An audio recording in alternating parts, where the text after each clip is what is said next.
In Crazy Wisdom, the master takes on the appearance of being insane or unconventional to awaken the student from their habitual patterns and limited perspectives. It is a transformative approach that invites the practitioner to transcend ordinary views and see the world in a new light. Trungpa Rinpoche. Crazy wisdom is not about being crazy in the ordinary sense. It is about cutting through our ordinary way of perceiving reality and recognizing the ultimate truth. It is a method of awakening that challenges our fixed ideas and brings about a direct experience of the nature of mind. Chokyi Nyingma Rinpoche. God is not a gentleman. God is not a comfortable deity. God is that one who ravishes and disturbs and upsets you from your casual and ordinary, self-possessed, self-comforting, and limited point of view. Sri Aditya Samraj. In the realm of spiritual practices, where conventional wisdom and rationality often prevail, a unique teaching method known as Crazy Wisdom emerged as both a fascinating and controversial approach. Originating in Tibetan Buddhism, this unconventional teaching style challenges conventional norms, overturns expectations, and often initiates awakening experiences. However, the concept of crazy wisdom extends beyond Tibetan Buddhism, permeating various religious traditions in both the East and West.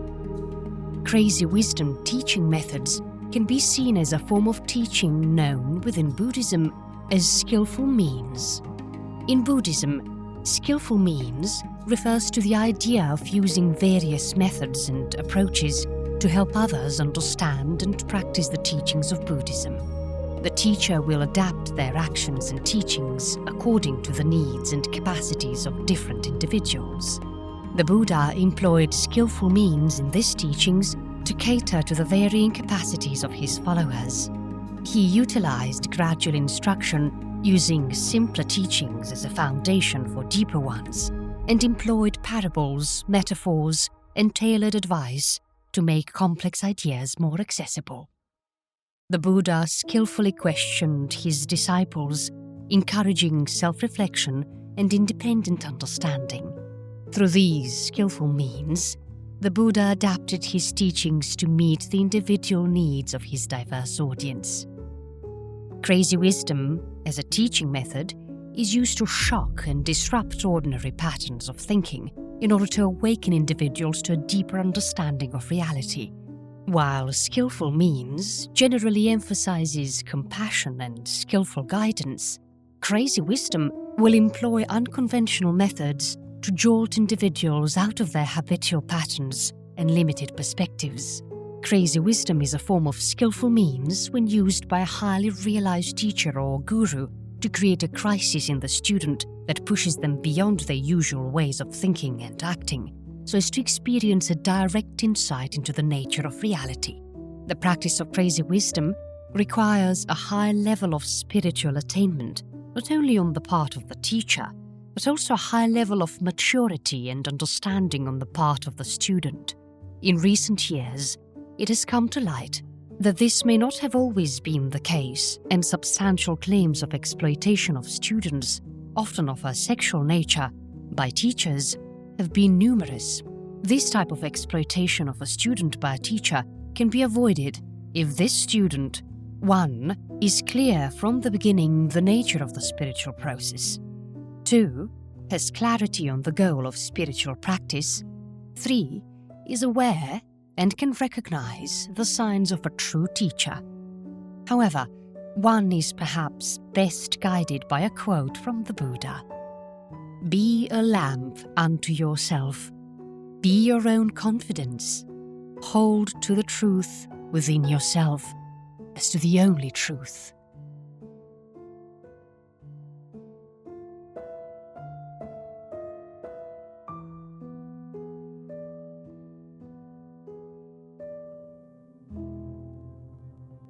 Crazy wisdom methods of teaching are also to be found outside the Tibetan tradition. Zen Buddhism has a long history of utilizing crazy wisdom methods, with the Zen master Hakuin Ekaku standing out as a prominent figure. Hakuin's use of seemingly absurd and paradoxical teachings challenged the minds of his disciples, forcing them to transcend conventional thinking. A group of monks waited in the meditation hall for Hakuin to arrive. Hakuin suddenly stormed into the hall, weaving a clown nose and a colourful wig. Without saying a word, Hakuin began to dance wildly, spinning and twirling with exaggerated movements. The monks watched in astonishment, their minds filled with confusion. After some time, Hakuin abruptly stopped and sat down in the center of the hall, still wearing the clown nose and wig. The monks, uncertain of how to react, cautiously approached him. "Master, why are you wearing those silly clothes? What does this have to do with Zen practice?" Hakuin looked at the monks and responded, "Why do you think these clothes are silly? Why do you believe they have no relation to Zen?" Hakuin continued, "In Zen, we often get caught up in our fixed notions and expectations. We become attached to our serious faces and conventional ways of thinking. But true liberation lies in transcending these limitations." Hakuin pointed at his clown nose and wig and said, "These are symbols of freedom from the self, from the need to conform and be taken seriously. They remind us to embrace the absurdity of life and to let go of our attachments and preconceptions." The monks sat in silence for a moment, contemplating their teacher's words. A ripple of giggles and laughter began, and grew until all the monks were rolling around the floor with great hilarity. Hakuin's bizarre display had shattered their rigidity and opened the monks' hearts to the spontaneous joy of the present moment.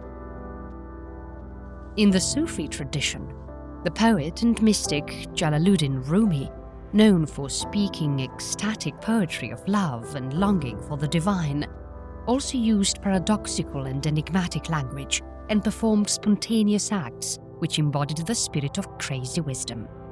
One day, a group of scholars and intellectuals gathered around Rumi, eager to engage in a deep intellectual discourse. They hoped to impress him with their scholarly knowledge and engage in complex philosophical debates. Rumi, sensing their intentions, decided to take a different approach. Rumi invited the scholars to join him in a spontaneous dance. The scholars hesitated, unsure of how dancing could contribute to their pursuit of knowledge. Rumi started dancing with unbridled joy and ecstasy, with his entire being immersed in the rhythm and flow of the dance. Slowly, the scholars began to let go of their inhibitions and joined Rumi in the dance. As they danced together, Rumi whispered words of wisdom, poetic verses, and spiritual insights. The scholars, accustomed to the confines of intellectual discourse, were taken aback by this unorthodox teaching method. By ecstatically dancing, Rumi demonstrated that wisdom can be found not only in words and theories, but also in the embodied experience of joy, freedom, and surrender. Rumi showed that true understanding is accessed through direct participation and engagement with the present moment and transcending the limitations of intellectual analysis.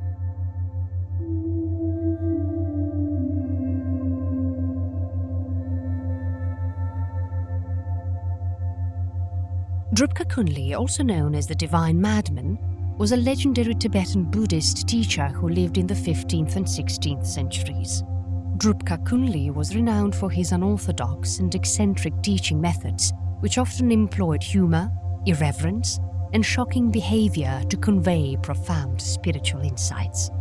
Trungpa Kunli's teachings emphasized the integration of spirituality with everyday life, while challenging conventional beliefs and social norms.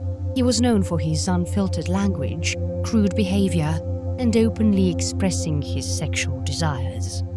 In the Tibetan Buddhist tradition, Trungpa Kunli is considered one of the very great masters of crazy wisdom. It is said that he enlightened many people, most of them women. It is because of this, Trungpa Kunli was named the saint of 5,000 women. Women from near and far would flock to his monastery, seeking his blessings and spiritual instruction in the form of sexual intercourse. Trungpa Kunli taught that one could attain enlightenment, impart enlightenment to others, and still maintain a fulfilling and healthy sexual life. He aimed to challenge the notion that celibacy was a prerequisite for enlightenment, broadening the spectrum of methods through which enlightenment could be attained and introducing new possibilities within the traditional framework. Notably, he popularized the practice of phallus paintings in Bhutan and the placing of statues of penises on rooftops as a means of warding off evil spirits. Kunli's ability to awaken individuals through sexual intercourse earned his penis the symbolic title of the thunderbolt of flaming wisdom. Despite his unconventional approach, his teachings were rooted in compassion, wisdom, and a deep understanding of human nature. Trungpa Kunli used sex, sexual imagery, and humor as crazy wisdom teachings that challenged the conservative religious establishment of his time and shocked people out of their rigid beliefs and opened their minds to profound spiritual truths. Trungpa Kunli is remembered as a compassionate and enlightened figure who embodied the paradoxical nature of crazy wisdom. His teachings, often conveyed through songs and poems, are filled with vivid imagery, with wordplay, and profound insights into the nature of existence. Trungpa Kunli remains an influential and beloved figure in Tibetan Buddhism, celebrated for his unorthodox approach and his ability to transmit profound teachings in unconventional ways.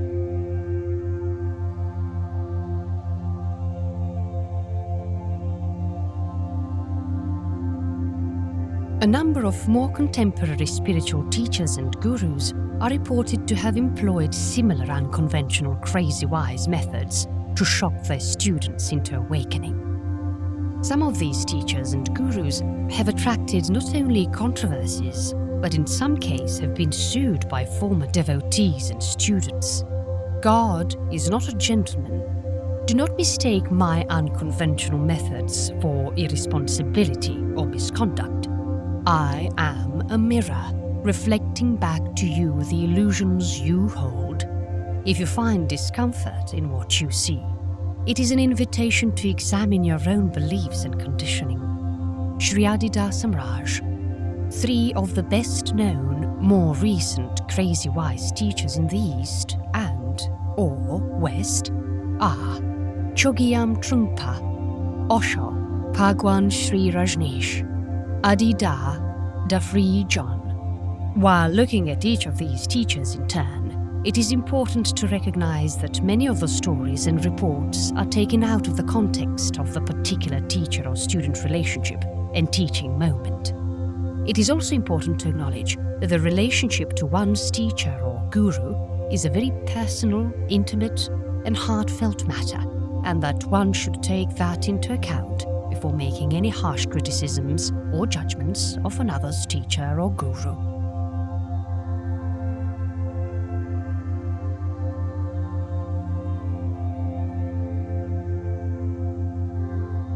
The essence of crazy wisdom is to transcend the duality of sane and insane, good and bad. It is the realization that the ultimate truth is beyond conceptual judgments and intellectual understanding.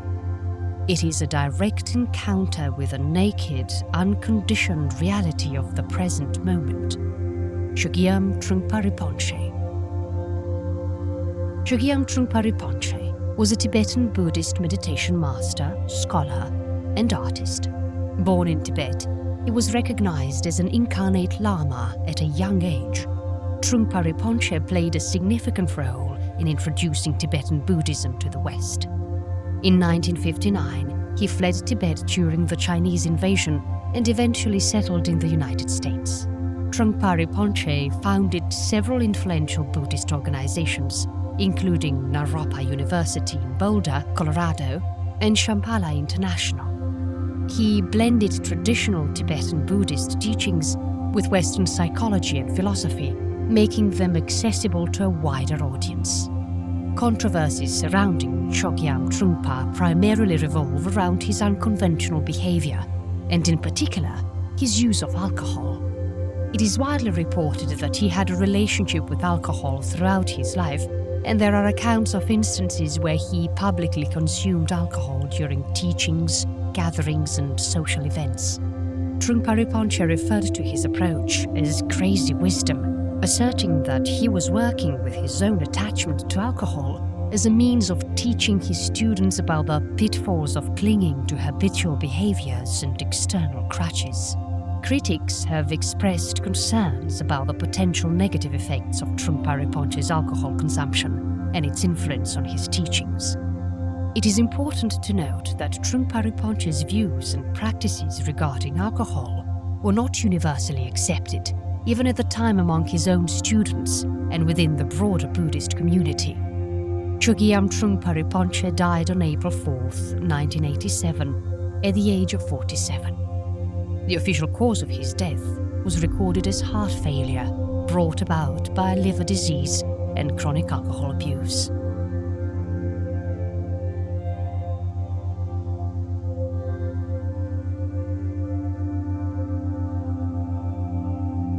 Don't seek, don't search, don't ask, don't knock, don't demand.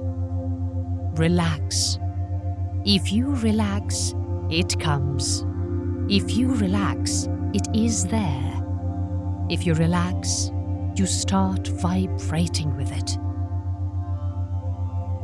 Osho, previously known as Bhagwan Sri Rajneesh, was an Indian mystic and a spiritual teacher. He gained international prominence in the 1970s and 1980s for his teachings on meditation, spirituality, and personal transformation. Osho's teachings emphasized embracing individual freedom, meditation techniques, and exploring human consciousness. One of the most striking aspects of his crazy wisdom teaching was his ostentatious display of wealth, notably his collection of Rolls-Royce cars. Osho owned, at one time, a fleet of 93 Rolls-Royces. This extreme extravagance might seem contradictory at first glance to spiritual life and practice. However, Osho believed in the transformative power of shock and awe as a form of crazy wisdom. Osho saw his collection of Rolls-Royces as challenging traditional ideas surrounding wealth and spirituality. By surrounding himself with luxury, he aimed to expose the inherent emptiness of materialism and encourage his devotees to seek deeper fulfillment beyond material possessions. For him, the Rolls-Royces served as symbols of detachment and an invitation to explore the spiritual dimensions of existence. Some people have argued that Osho's teachings merely promoted a hedonistic lifestyle. Many of his devotees, however, found and continue to find great benefit and wisdom in his person and his teachings.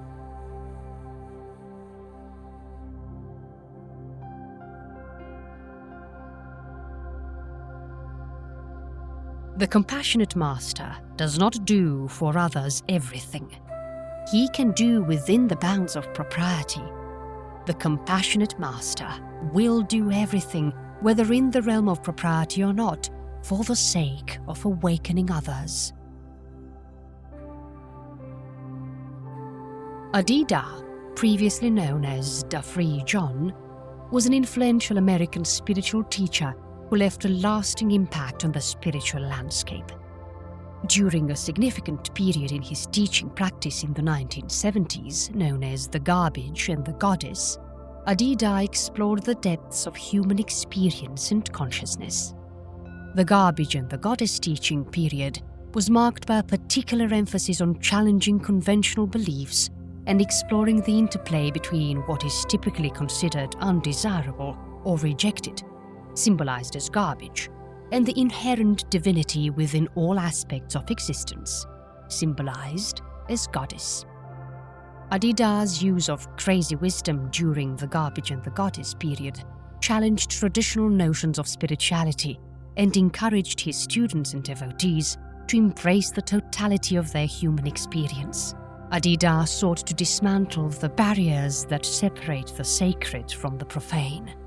This approach, in which Adida fully participated, required a willingness to confront discomfort and embrace the full spectrum of human emotions and experiences.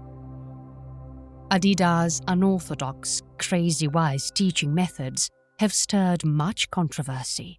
However, many have reported that they also inspired deep transformations and spiritual awakenings. I have always been insane since the day I was born, mad with this formless condition that is only vaguely associated with my body-mind. God is crazy just like me. In fact, God is crazy just like you. Shri Adida Samraj.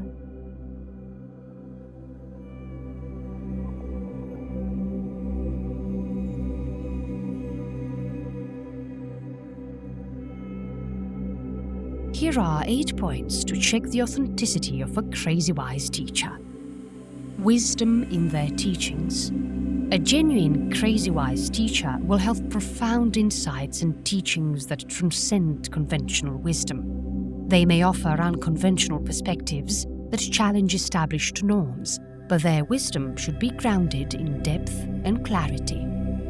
Consistency in their message. Look for consistency in their teachings over time. An authentic teacher's core message should remain consistent, even if their methods and expressions vary. This consistency demonstrates sincerity and a deep understanding of their teachings. Personal embodiment of teachings. An authentic teacher will embody the principles and values they teach. They live their lives in alignment with their teachings, serving as a living example of the wisdom they impart. Their actions and words should align, demonstrating integrity and authenticity. Profound impact on students. Observe the impact the teacher has on their students. Genuine, crazy-wise teachers often inspire transformation and personal growth in their students. Look for testimonials and feedback from past and current students to gauge the depth of the teacher's influence. Ethical conduct. Assess the teacher's ethical conduct. Authentic teachers operate with integrity, honesty, and compassion. They should treat their students, colleagues, and others with respect, kindness, and fairness. Beware of teachers who exhibit manipulative or abusive behavior. Humility and openness. Look for humility and openness in the teacher's demeanor. A genuine, crazy-wise teacher acknowledges their limitations and is open to learning from others. They do not claim to have all the answers and remain receptive to the new insights and perspectives.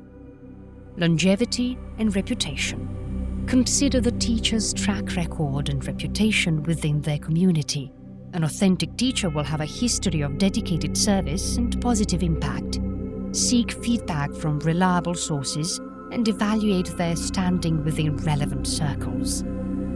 Balance between challenge and support. A true crazy-wise teacher strikes a balance between challenging students and providing support. While they may push individuals out of their comfort zones, they also provide guidance and encouragement throughout the learning process. Their approach should promote growth and well-being.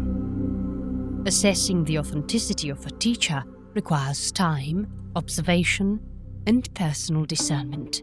It is essential to approach the process with an open mind, a willingness to learn, and a keen sense of intuition. When the student is ready, the teacher will appear. The Buddha.